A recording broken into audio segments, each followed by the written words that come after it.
Bom, e aí pessoal, preparei essa aula aqui, que é meio que um resumão, um apanhado de várias coisas importantes que a gente tem que saber quando a gente está falando sobre luz.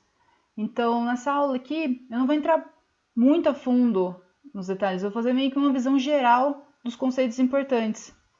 Eu não quero que a aula fique muito longa, eu quero que vocês consigam ter uma visão geral mesmo do assunto, e aí, se vocês quiserem se aprofundar em alguma coisa, vocês conseguem ter um caminho melhor para seguir nos estudos de vocês. Então, vamos lá. Deixa eu só me diminuir aqui então. Botar na aula, me botar aqui no cantinho. Então, beleza. Então, nessa aula, o que a gente vai ver? A gente vai ver luz, como eu falei. Então, entender o que é a luz, quais são as propriedades da luz e como é que a gente enxerga a luz. Que spoiler, tudo que a gente enxerga é luz. Então, vamos começar aqui. Luz é uma onda. A gente está vendo ondas já, né? Então, a luz ela tem características de onda. Ela é uma radiação eletromagnética. Isso aqui é matéria do terceiro ano do ensino médio. Vocês vão ver mais pra frente. Inclusive aqui botei aqui um vídeo nesse canal também que eu falo mais sobre radiação eletromagnética. Posso deixar linkado aqui embaixo se vocês quiserem se interessar mais por isso. Mas então, a luz sendo uma radiação eletromagnética significa só aquela oscilação entre campos elétricos e magnéticos. De novo, vocês vão ver isso mais pra frente. Mas é só para entender que durante essa oscilação de campos, essa oscilação tem comportamento ondulatório. Então, ela vai ter características de onda, vai ter comprimento de onda, frequência, período, velocidade de propagação. E quando a gente está falando de radiação eletromagnética, a gente não está falando só de luz. Né? Não é só essa luz aqui que a gente consegue enxergar. Existem muitas outras partes da luz. Então, só lembrando aqui, né, se a luz tem característica ondulatória, então ela tem o que eu acabei de falar, né, o comprimento de onda, lembrando das características da onda. Lembrando que o comprimento de onda é a distância, tipo a onda é um negócio tá aqui oscilando e nessa oscilação da onda ela está transmitindo energia. Então, a distância que a onda percorre quando ela faz uma oscilação é chamada de comprimento de onda. O tempo que ela demora para fazer uma oscilação é o período da onda. Quantos segundos demora para essa onda fazer uma oscilação? E quantas oscilações ela faz por segundo é a frequência de onda. Né? A gente já abordou esses temas aqui em outras aulas falando sobre onda, só para a gente retomar. Então, a velocidade da luz no vácuo ela tem mais ou menos uma velocidade... Nada é mais rápido do que a velocidade da luz no vácuo. Nada no nosso universo consegue ser mais rápido do que isso. E é de mais ou menos 300 milhões de metros por segundo. 3 vezes 10 oitava metros por segundo. E como a luz tem comportamento ondulatório... Opa, será que eu consigo fazer um negocinho aqui? Peraí. Um pointer. Aqui, ó. Dá. A velocidade é igual ao comprimento de onda vezes a frequência. O comprimento de onda é quantos metros percorre uma oscilação. A frequência é quantas oscilações faz um segundo. Então, se eu estou multiplicando metros e quantas oscilações por segundo, eu tenho metros por segundo, que é a velocidade. De novo, a gente já abordou isso aqui. Se tiverem dúvidas ainda sobre isso, assistam os outros vídeos e vocês podem perguntar as dúvidas que ficarem. Bom, não é, como eu falei, não é só essa luz que a gente enxerga que é a radiação eletromagnética. A luz que a gente consegue enxergar, na verdade, é uma parte muito pequena de toda a radiação eletromagnética que a gente conhece. Então, por radiação eletromagnética, tudo isso aqui que está aqui nesse slide é radiação eletromagnética. Aqui, ó, raios gama, raios X, ultravioleta. Aí tem essa partezinha aqui, que é a parte que a gente consegue enxergar. O infravermelho, as ondas de rádio. Tudo isso aqui é radiação eletromagnética. Ou seja, é uma coisa que propaga energia através de oscilações de campos. Em resumo. Então, aqui ó, a gente pode ver o que muda. Se tudo é radiação eletromagnética, o que muda de uma radiação para outra? As características ondulatórias. A velocidade não vai mudar. A velocidade da propagação de uma radiação eletromagnética vai se manter. O que vai mudar? A frequência, o comprimento de onda. Então aqui, ó, a gente pode ver que aqui os raios gama tem um comprimento de onda aqui, 0,0001 nanômetros. Nano é 10 a menos 9. Então é você pegar 1 metro e dividir por 10. Pegar essa parte e dividir por 10. Pegar essa parte e dividir por 10. 9 vezes. Então é uma coisa muito pequena, o comprimento de onda. E a gente pode ver aqui ó, que a diferença entre os raios gama, por exemplo, e as ondas de rádio, é que olha o tamanho do comprimento de onda nas ondas de rádio. Tem 1 metro de comprimento de onda. Então é uma onda grande. Em comparação, como ela tem um comprimento de onda maior, ou seja, ela percorre mais metros numa oscilação, a frequência dela é menor, então ela faz menos oscilações por segundo. E os raios gamas, ou tudo que está para esse outro lado aqui, na verdade, deixa eu ver, não sei para que lado que está a câmera, acho que inverte, mas eu não sei. Os raios gama, eles têm um comprimento de onda bem pequeno, significa que eles andam muito pouco ao fazer uma oscilação, mas em comparação eles fazem muitas oscilações. Então a velocidade de propagação é a mesma aqui. Enquanto um anda mal pouquinho enquanto oscila, só que oscila pra caramba, o outro anda um monte enquanto oscila, só que oscila pouco. Então a velocidade dos dois é igual, se mantém como a velocidade da luz, da radiação eletromagnética, 3 vezes 10 oitava, 300 milhões de metros por segundo. E tem aqui a parte da luz que a gente consegue enxergar, que é o que a gente chama de espectro visível da luz. Então vai ali desde o violeta até o vermelho. Então a gente consegue enxergar mais ou menos na faixa de 400 a 700 nanômetros, que é 10 a menos 9 metros. É uma parte bem pequena, o comprimento de onda é bem pequeno. Bom, sabendo o que é luz, mais ou menos, a gente, igual eu falei, a gente enxerga só uma parte, e que a gente chama de espectro visível da luz. E a luz tem algumas propriedades. Uma dessas propriedades é a propagação retilínea. O que significa propagação retilínea? Como o próprio nome diz, é que ela se propaga em linha reta. Então aqui, esses feixes de luz, eles estão se propagando em linha reta. Isso significa que a gente não consegue... Vocês podem ter percebido isso aqui, né? Por exemplo, nos filmes de Missão Impossível, ou qualquer outra coisa que tem uma pegada um pouco mais de aventura, que sempre tem isso que você precisa desviar dos lasers. Então, para mostrar como a onda se propaga em linha reta, né? A gente consegue ver bem aqui, um laser é uma luz, uma radiação que está ali se propagando. Isso significa que a gente não... Isso não significa que a luz sempre vai se propagar. Você apontou aqui, ela vai para lá. A gente meio que consegue dobrar a luz quando a gente chama uma coisa chamada refração, quando ela muda de um meio para o outro. Então, aqui, quando ela muda do ar para a água, ela sofre uma refração e ela meio que entorta um pouquinho. Então a gente meio que consegue dobrar essa propagação. Mas ó, é reto aqui e é reto aqui. Só tem essa mudança na direção aqui, na mudança entre os meios. Outra coisa legal também que vocês podem fazer, inclusive vocês podem fazer em casa, que é vocês pegarem... Essa imagem ficou meio ruim aqui. Que pega uma canetinha laser, uma garrafa PET, alguma coisa que vocês consigam fazer um furo e sair uma partezinha fina de água. Quando vocês apontam o laser, vocês vão ver que a luz vai se propagar ao longo desse feixezinho de água. Isso não significa que a luz está sendo dobrada, que ela não está se propagando em linha reta. Na verdade, de tanto que ela se propaga em linha reta, acontece isso aqui, ó. Ela vai, reflete, reflete, reflete, reflete, e vai refletindo nos caminhos desse feixe. Mas, ó, em toda parte, até ela se refletir, ela está se propagando em linha reta, se propagando em linha reta. Então, a gente meio que consegue dobrar a luz, mas mesmo assim, quando a gente dobra, ela continua se propagando em linha reta. Esse fato dela se propagar em linha reta, na verdade, é o que causam as sombras e as penumbras. Qual que é a diferença entre sombra e penumbra, né? Primeira coisa. Porque eu acho que muita coisa que a gente fala que é sombra, na verdade não é sombra. É penumbra, mas é só uma questão de nomenclatura.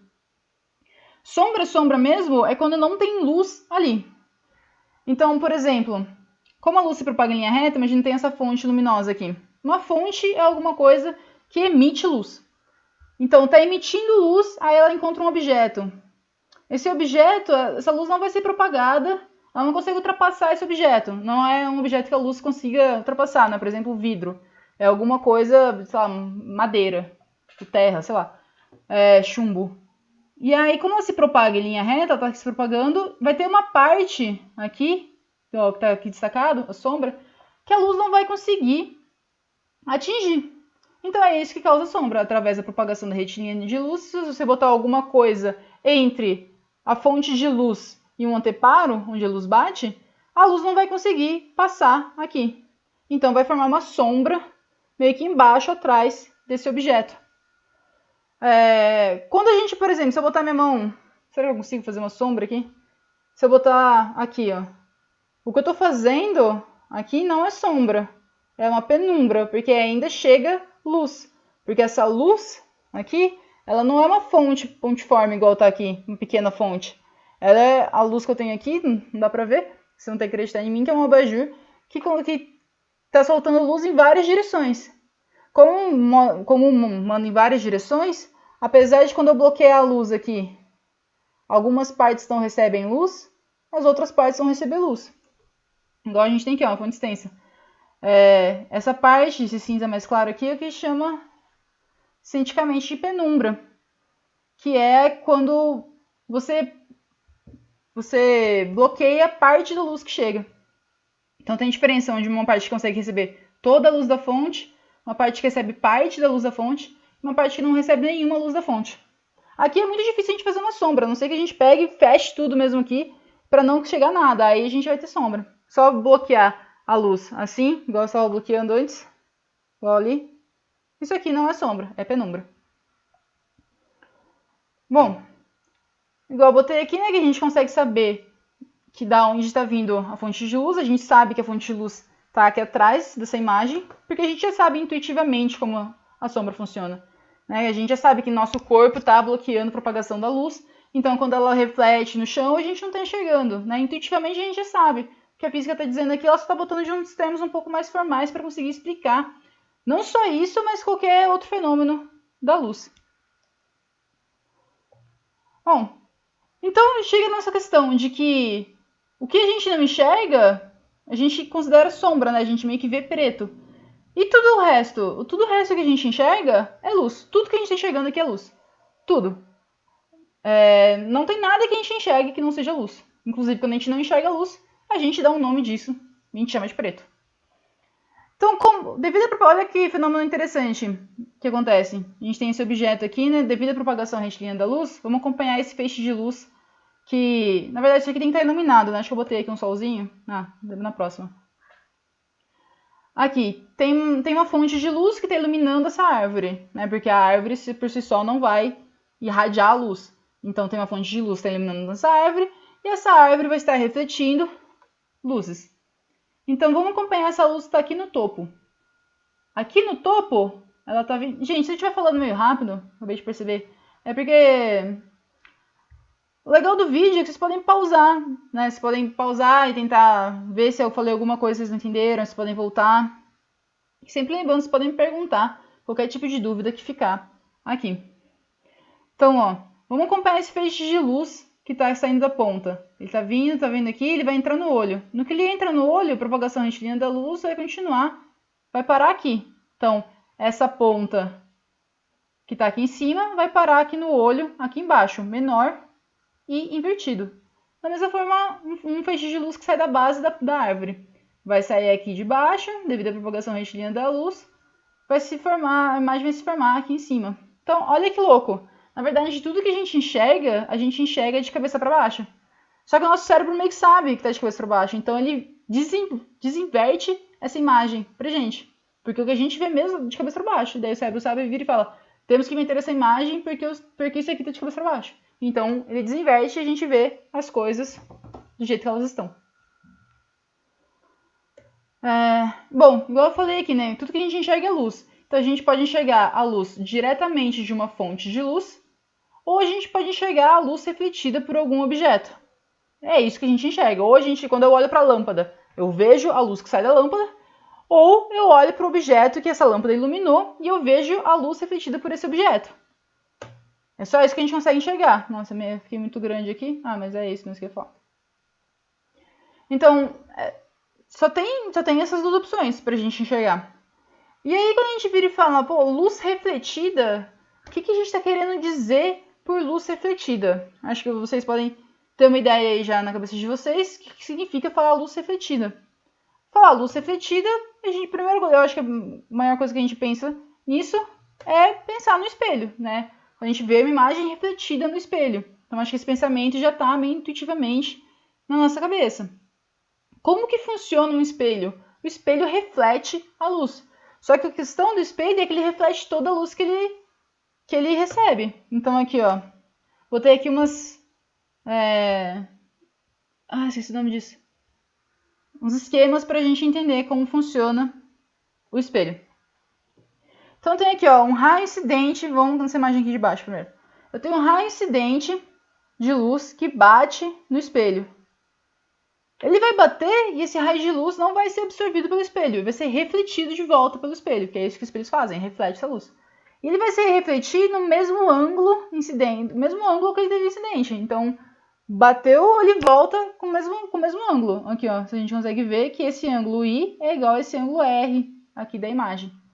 E aí, esse raio refletido que a gente enxerga, né? Podia ter botado um olhozinho aqui em cima desse raio refletido para falar, esse é o raio que chegou até meu olho, porque a gente não enxerga nada que não chega até nosso olho. Tudo que a gente enxerga é só porque saiu um raio de luz de algum lugar e chegou até a gente, porque senão a gente não ia conseguir enxergar. Então o espelho funciona mais ou menos assim, né? Aqui, ó, voltando aqui para essa imagem agora, que está aqui em cima. Botei uma fontezinha aqui para a gente saber que esse objeto deve estar iluminado por alguma coisa. Então esse objeto está iluminado por alguma coisa, ele vai absorver certos comprimentos de onda e vai refletir outros, inclusive que a gente vai ver aqui agora. Mas esse objeto vai refletir alguns feixes de luz. Ele vai se refletir e vai se propagar em linha reta. Então ele vai bater no espelho e o espelho vai refletir até o olho de um observador, até a gente enxergar. E aí é através, aqui ó, se a gente pegar aqui em cima do objeto e seguir a propagação, vai chegar aqui. E embaixo do objeto e seguir a propagação, chegar aqui. E é a propagação, né? Como que a gente tem essa impressão de que o objeto está atrás do espelho, essa profundidade da imagem? É porque é como se a gente visse o objeto através da propagação desses feixes aqui. Se a gente propagasse esses feixes no que seria atrás do espelho, né? Uma coisa imaginária, assim. Se a gente imaginasse que esses raios se propagassem, eles iam formar uma imagem aqui atrás. Então é por isso que a gente tem essa impressão de profundidade uma imagem de um espelho. Bom, aí leva a nossa questão, que eu acho que é uma questão bem legal da gente pensar. Por que a gente enxerga as coisas da maneira que a gente... Tipo, a gente já percebeu que a luz se propaga em linha reta, que ela vai refletir, mas por que eu enxergo cores, por exemplo, né? Como que a gente interpreta essa luz que chega até o nosso olho? Bom, para isso a gente tem que entender um conceito que é o conceito que a luz branca, na verdade, ela é formada por todos os comprimentos de luz visível. Se a gente pegar todos os comprimentos de luz visível, né, o espectro visível que a gente viu ali no começo, quando chega até o nosso olho interpreta isso e ele chama isso de branco. Então essa é a impressão que a gente tem quando a gente vê tudo isso. A gente vira e fala, pô, isso aí parece... Nosso cérebro... Na verdade, cores não existem por si só, né? O que existe é comprimentos de onda chegando até o nosso olho virando, o nosso cérebro interpretando e falar, eu vou chamar esse comprimento de onda, vou ter a sensação de cor vermelha. Quando chegar a tais comprimentos de onda, eu vou ter a sensação de cor amarela, de cor verde, de cor azul. Então o nosso cérebro criou esse artifício para conseguir identificar diferentes comprimentos de onda que chegam até o nosso olho. Quando te perguntarem, pô, será que o meu verde é igual ao seu verde? Sim, é igual, porque os nossos cérebros humanos são configurados da mesma maneira. A não ser que você tenha daltonismo e te falte algum tipo de célula fotossensível no seu olho que consiga capturar esses comprimentos de onda que chegam até você, você vai enxergar a mesma cor que eu enxergo, porque o nosso cérebro ele é estruturalmente igual. Né? A gente consegue movimentar a mão aqui porque eu mando os mesmos sinais para o meu cérebro que você manda. Então o nosso cérebro funciona assim nessa parte igual. Bom, então sabendo isso, por que a gente enxerga as coisas das cores que a gente acha que elas têm, né? Que a gente identifica e fala, isso aqui eu tô chamando de vermelho. Por que uma maçã é vermelha, por exemplo? Uma maçã é vermelha porque você tá lá fora num dia claro e aí tá batendo o sol, que é uma fonte de luz, tá emitindo luz, ele emite luz branca, que significa que ele emite todos os comprimentos de luz, e bateu na maçã. Devido às características estruturais, atômicas mesmo da maçã, de como ela é formada, da estrutura do que forma a maçã, ela vai absorver alguns comprimentos de onda e vai refletir o que ela não absorve. Então, o que ela não absorve é o que a gente enxerga. Então, se a maçã é vermelha, é porque ela absorve todos os outros comprimentos de onda, menos o vermelho. O vermelho ela reflete e é essa reflexão da luz que chega até os nossos olhos. E aí o nosso cérebro vai interpretar e falar, esse comprimento de onda é vermelho. Então a gente enxerga as cores das coisas que elas refletem. O que elas não absorvem, elas refletem, é o que a gente enxerga. Então vamos pensar aqui, ó. Botei até aqui, né? O Sol está emitindo todos os comprimentos de onda para a gente lembrar o que é o espectro visível. Então se a gente parar, fazer uma pergunta aqui para vocês agora para a gente pensar num rolê. Antes disso, se aqui tem todas as cores, né? E se o branco é essa mistura de todas as cores, se todos os comprimentos de onda chegam até o nosso olho vira e fala, isso aqui é branco, o que é o preto? Igual eu mencionei no começo do vídeo. O preto é a ausência da luz. Se um objeto ele absorve todos os comprimentos de onda que chegam até ele e ele não emite nenhum porque ele absorveu tudo, não vai chegar nada até o nosso olho. E essa ausência de luz a gente denomina preto. Nosso cérebro interpreta isso e causa essa sensação de cor preta. Então é por isso também que o preto esquenta mais. Né? Por isso que tá um puta sol lá fora, você não vai sair de preto. Porque quando você sai de preto, você está absorvendo todos os comprimentos de onda que estão chegando até você, não está emitindo nada. Essa energia está ficando no seu tecido. Então vai ficar muito quente. Então quando está muito calor, está muito sol, as pessoas sempre falam, sai de branco, porque o branco vai refletir todos esses comprimentos de luz. Não vai absorver muito menos do que uma camiseta preta. Bom, acho que é agora então.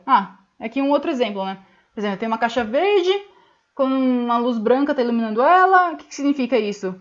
Que ela vai receber essas energias, esses comprimentos de luz. Só que se ela tem a sensação de verde, é porque ela absorve tudo, menos o verde. Então, o verde é refletido e é o que a gente enxerga. Por isso que a gente fala isso aqui é verde, na luz branca. Mas e se a luz não fosse branca? Por exemplo, esse objeto é verde quando ele absorve todos os comprimentos de onda e emite o verde, porque ele não absorve o verde. É a única coisa que ele não absorve aqui é o verde. E se eu jogar, então, só luz vermelha nesse objeto, por exemplo? Que cor que esse objeto vai aparecer pra gente? Se esse objeto ele absorve todas as cores, menos o verde, e eu não estou jogando verde aqui para ele refletir, ele não vai refletir nada. Então, se a gente jogar a luz vermelha nesse objeto, que na luz branca ele é verde, ele vai ter uma sensação de cor preta pra gente, porque a gente não vai ver nada refletindo. E essa ausência de luz que chega até a gente chama de preto. Então, a cor dos objetos não é uma coisa natural, intrínseca deles, né? Não nasceu com eles. Dependendo da iluminação que você faz no objeto, esse objeto vai ter uma cor ou vai ter outra. Porque é a nossa interpretação que causa essa sensação de cor. Bom, por último aqui, gente, só para a gente entender que, na verdade, não precisa ser só um único, né? Não é só porque um objeto reflete um único comprimento de onda, uma única luz. Ele pode refletir vários comprimentos de onda. E o que a gente enxerga vai ser essa mistura de cores que esse objeto não absorve, que ele reflete. Então aqui, nesse primeiro exemplo, a gente enxerga vermelho porque ele não vai refletir e não vai absorver o vermelho. Então chega o vermelho até a gente. Mas e se ele refletir, por exemplo, o verde e o azul? Vai chegar na gente verde e azul e a gente vai entender isso. A gente vai dar uma outra sensação de cor, que vai ser esse azul mais clarinho aqui. Então a gente consegue perceber essas misturas de cores e o nosso cérebro interpreta essas misturas de cores e vai dando outras sensações de cores pra gente. Por exemplo, aqui, ó, vocês devem ter visto esse diagrama já de misturas de cores. Por exemplo, verde com azul dá... O que é isso, esse ano? Acho que é esse ano. Azul com vermelho dá lilás, verde com vermelho dá amarelo. E se misturar azul, verde, vermelho dá branco. Vocês já devem ter percebido, talvez se vocês tivessem, caiu uma gotinha d'água no celular de vocês. E aí ele meio que faz uma lente que aumenta. Vocês conseguem ver que tudo é azul, verde, vermelho, azul, verde, vermelho. Só vai variando a intensidade do azul, verde e vermelho. Porque enquanto você vai variando essas intensidades aqui, a gente consegue formar qualquer cor. Se a gente misturar a quantidade certa de azul, verde e vermelho, a gente consegue criar quase todas as cores do espectro visível. Aqui, se a gente mistura puramente azul e verde, a gente tem esse ciano que está aqui. Mas aí, se a gente botar um pouquinho de vermelho, a gente vai caminhando aqui mais para o verde, mais para o amarelo. E dependendo dessas quantidades, nosso cérebro vai interpretar cores diferentes. Então a gente consegue enxergar essas diferentes cores através dos diversos estímulos de comprimento de onda que chegam até o nosso olho. Bom, gente, era isso que eu queria falar. Quis fazer um geralzão mesmo, assim, eu acho que na verdade acabou. Acabou. Quis fazer esse geral mesmo com vocês. E se vocês tiverem qualquer dúvida do que eu falei aqui, vocês sabem que é só entrar em contato comigo, que fico feliz de conversar com vocês, o que vocês quiserem conversar, beleza? Obrigadão por ter assistido essa aula e a gente se vê.